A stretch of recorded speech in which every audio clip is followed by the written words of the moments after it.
Thanksgiving. The table's groaning with turkey, mashed potatoes, and cranberry sauce. My whole family's there, laughing, toasting my golden boy brother for his fancy job and perfect life.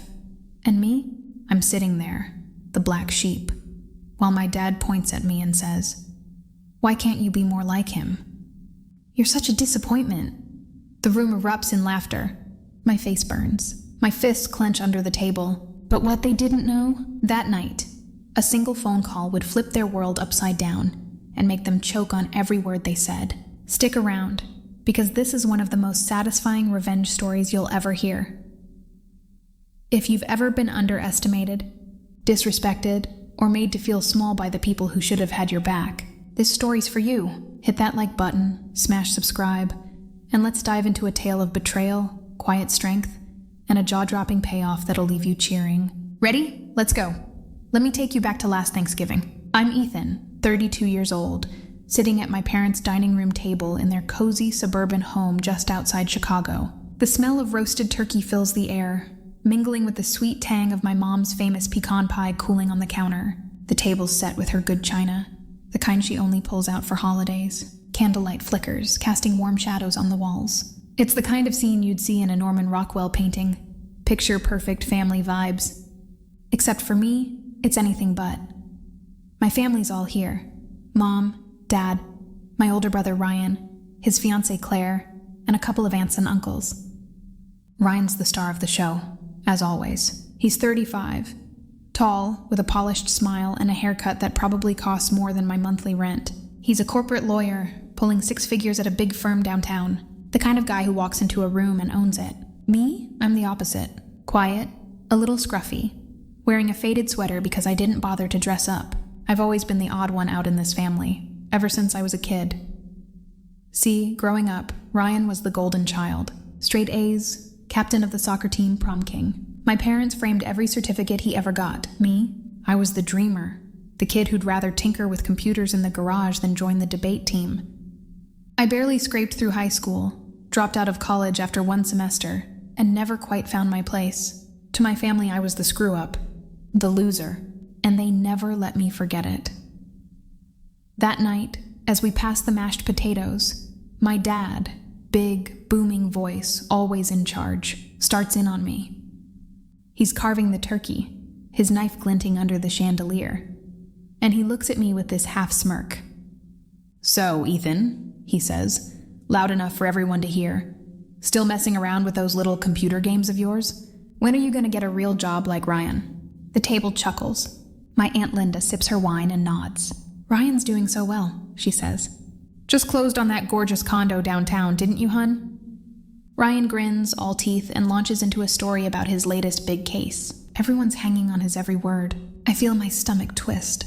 That familiar knot of shame and anger tightening. My fork hovers over my plate, but I don't take a bite. I just sit there.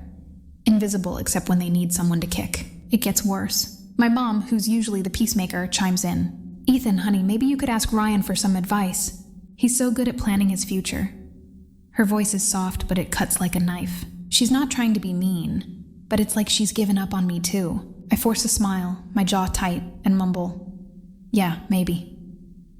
Inside, I'm screaming, "You don't know me. None of you do." Then Ryan leans back in his chair, all smug confidence, and says, "Hey, Ethan, if you need a job, I could probably get you something at my firm. You know, like filing papers or something."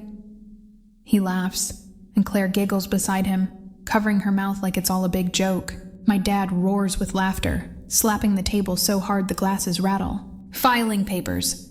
Oh, that's rich. At least you'd be doing something useful for once." I feel the heat creeping up my neck. My hands are shaking now, hidden under the table. I want to scream, to flip the table, to tell them they're wrong about me, but I don't. I just sit there, staring at my untouched plate, the gravy congealing around the edges. My heart's pounding so loud I'm sure they can hear it. They think they know me. They think I'm nothing. The rest of dinner is a blur. More stories about Ryan's successes. More subtle digs at me. "Ethan, you're so quiet tonight," my uncle says at one point, like it's a personality flaw. "Still living in that tiny apartment?" I nod, my throat tight. I can't trust myself to speak without exploding. All I can think is one day, you'll see. One day, you'll all regret this. After dinner, I slip out to the back porch to get some air. The November chill bites at my skin, but it feels good. Grounding. I lean against the railing, staring at the stars, my breath fogging in the cold. Inside, I can still hear them laughing, clinking glasses, toasting Ryan's perfect life. That's when it hits me. I'm done. Done being the punching bag. Done letting them define me. I've spent years building something they can't even imagine, and I'm tired of hiding it. See, what my family doesn't know, what I've never told them, is that I'm not the failure they think I am. Those computer games my dad mocked, they're not games. They're apps. Apps I built from scratch in my garage, teaching myself to code late into the night while they were busy praising Ryan. One of those apps, a niche platform for freelance coders, took off 3 years ago. It started small, just a side hustle, but then it grew and grew. Last year, I sold it to a tech giant for $1.2 billion. Yeah, billion with a B. I'm not just doing okay, I'm a billionaire, but I never told my family. Why? Part of me was afraid they wouldn't believe me. Part of me didn't want their fake pride, their sudden interest once they knew I had money. And honestly, part of me wanted to see how far they'd go with their insults, how low they'd sink before I showed them the truth. That night on the porch, I make a decision. I'm done hiding. They want to call me a loser? Fine. I'll let them eat their words. The next day, I'm back in my apartment, a modest 1-bedroom, because I've never been flashy. I could have bought a mansion, but I like keeping things simple. My phone's buzzing with emails from my financial advisor, my lawyer, and a reporter from a tech magazine who's been hounding me for an interview. I've kept my success quiet, using a pseudonym for most of my deals, but the word's starting to leak out. The magazine wants to run a cover story. The $1 billion dropout. How one man built an empire from his garage. I've been putting them off, but now I'm ready. I call the reporter, a guy named Mark, and agree to the interview. But I have one condition. I want the story to drop on Black Friday, the day after Thanksgiving. Why? Because my dad's obsessed with that magazine. He reads it cover to cover every month, always bragging about the geniuses featured in it. I can already picture his face when he sees my name, my real name on the cover. I tell Mark to make sure the story mentions my family, how they never believed in me.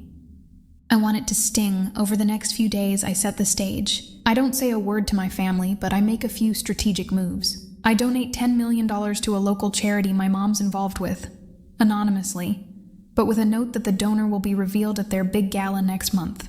I also transfer a chunk of my wealth into a trust fund for my parents, not because they deserve it, but because I want them to know I'm the one who's taking care of them now. And I make one final call. To my old college buddy Tom, who works at the tech giant that bought my app. I ask him to do me a favor, a big one. It's Black Friday, and we're back at my parents' house for leftovers. The vibe is lighter today. Everyone's still basking in the holiday glow. Ryan's telling another story about his amazing life, and my dad's nodding along, proud as ever. I'm quieter than usual, picking at my plate, waiting. My heart's racing, but I keep my face neutral. They have no idea what's coming. Then it happens. My dad's phone rings. He glances at the screen, frowns, and answers. Hello? Yeah, this is Jim. His face goes pale. His mouth drops open. The room falls silent, everyone staring at him. What do you mean, $1 billion? Who, Ethan? My Ethan? He looks at me, his eyes wide like he's seeing a stranger. I just sip my coffee, calm as can be. It's Tom on the phone. I'd asked him to call my dad, pretending to be a reporter fact-checking the magazine story. He's feeding my dad the highlights, how I built a tech empire, how I sold my app for $1.2 billion, how I'm about to be named one of the youngest self-made billionaires in the country. Tom's good. He lays it on thick, mentioning how I did it all despite my family's doubts.